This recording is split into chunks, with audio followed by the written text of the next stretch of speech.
Salut! Bine ați venit la Military Test.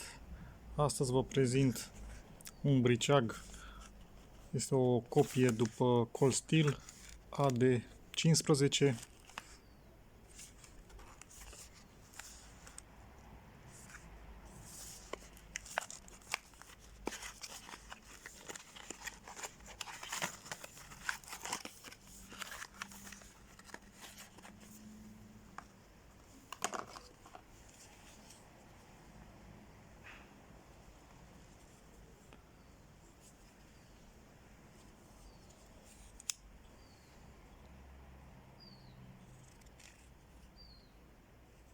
Nu este o clonă 1 la 1.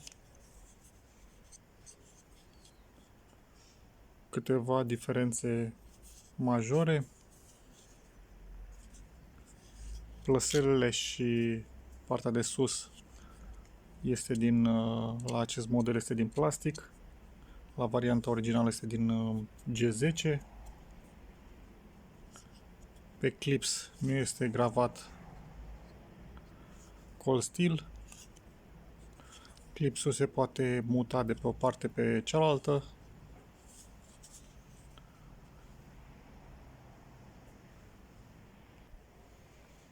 Dar și prețul este diferit. La briceagul care era clonă 1 la 1 era ceva mai scump.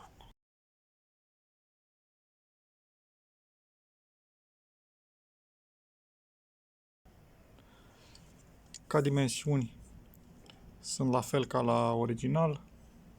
Lungime totală 21,5 cm. Lungime lamă 9,2 cm. Lățime lamă 3,1 cm. Grosime 4 mm și o greutate de 150 de grame.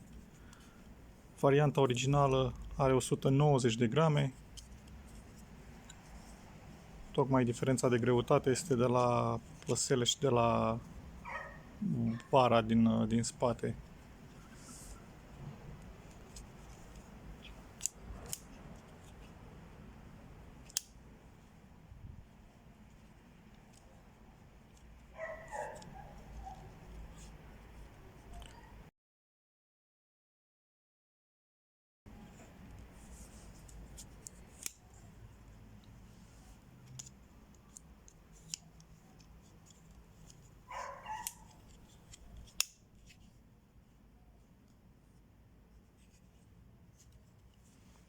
Vine destul de bine ascuțit.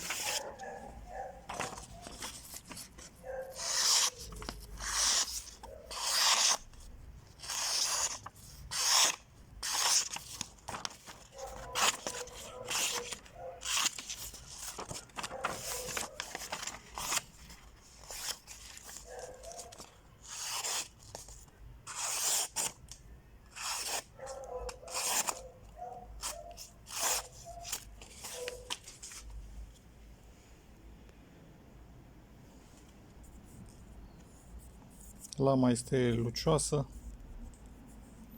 Este gravat pe o parte AD15, iar pe cealaltă parte Cold Steel Taiwan S35VN. Oțelul este cel mult 440.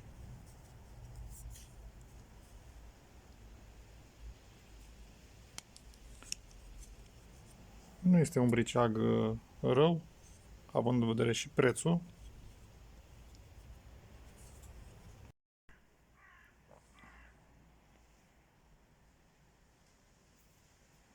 Este centrat destul de bine. La interior